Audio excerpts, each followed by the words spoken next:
Hey there, welcome back to the channel. My name is Janosch and today I want to talk about my top 5 essential tips for using Todoist. Now, I've done videos like this in the past as well, but today I really want to focus on just the 5 most essential things I think you can do in Todoist, and these are the things that I think everybody should do when using Todoist. So without further talking, let's get right into the video.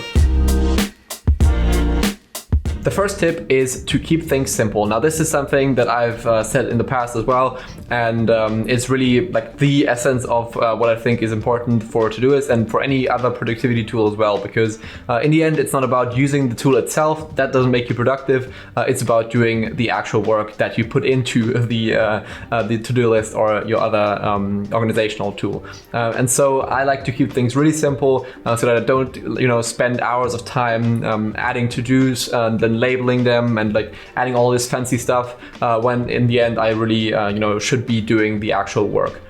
So what I do is I usually just do some like a tiny bit of like prioritization, so that I know what is like the most important thing I need to do on any given day.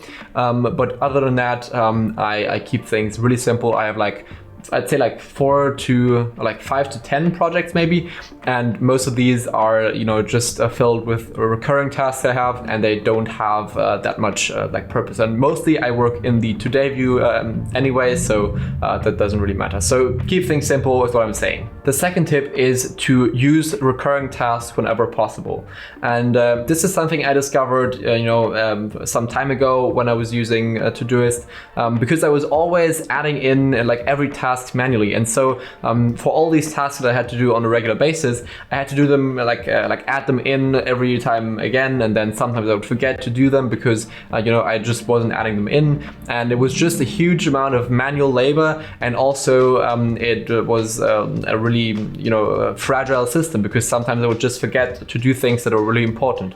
So what I do now is, if I can, I will create a recurring task for the task that I have to do, because really it's the simplest way to run your Todoist workspace. For me, every day I log into the account, I see a couple of recurring tasks I need to do on a weekly or monthly basis, and I can just do these tasks. And these are the tasks that bring me forward, that allow me to be productive, and I don't need to add in new tasks. I never forget to do things that are important. So definitely use recurring tasks. Next, I recommend that you get good at using shortcuts, at least the really essential ones. I also don't use all these different shortcuts that there are, but a couple of really important shortcuts is super helpful for being more productive and getting things done quicker in Todoist. For example, my absolutely favorite shortcut is using Q as the way to create new tasks.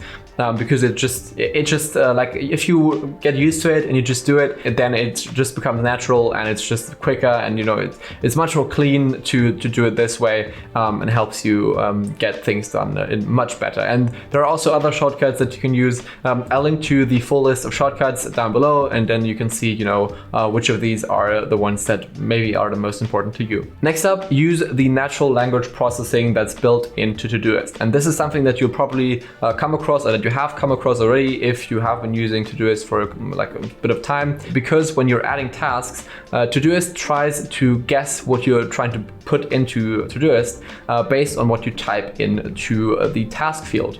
So what you can do now is you could type in a date, and then Todoist will automatically detect that you want this to happen on a certain date. For example, you could say add in tomorrow, and then this will be added as a task tomorrow. You could also say every week, so this will be added every week. You could say once a month. You could say in 3 days. All these things you can just write into your task description. Your actual task name, and then this allows you to quickly add new tasks and save time this way. This also works for other things. You can do it with dates, but you can also do it with things like assigning people to tasks if you're working in a team. You can do this as well when you're adding a task to a certain project. You can assign labels, you can assign priorities. All this stuff can be done using this natural language processing. So definitely learn how to use it, and then you will save a lot of time adding tasks in Todoist. And now lastly, something again that I've been saying over and over again, because it's just so important, is to sync your calendar with Todoist. I think this is essential because it again allows you to automate more of your task creation process, if you could say it like that. Because on one side, you now don't need to add in any meetings into your Todoist account anymore, because if they appear in your Google Calendar, for example, then they will also appear in your Todoist account. So, again, no manual work there. This just happens automatically. And also, doing this in this way, you can actually use Todoist as your single source of truth, if you will, for your tasks. So you always have everything that you need to do on any given day inside of your Todoist account. And I think this is really powerful because if you don't have it like that, then you can't really rely on Todoist as your main system. Then you need to switch back and forth between different tools, and that's always not a good idea. So that's why I think this is so important.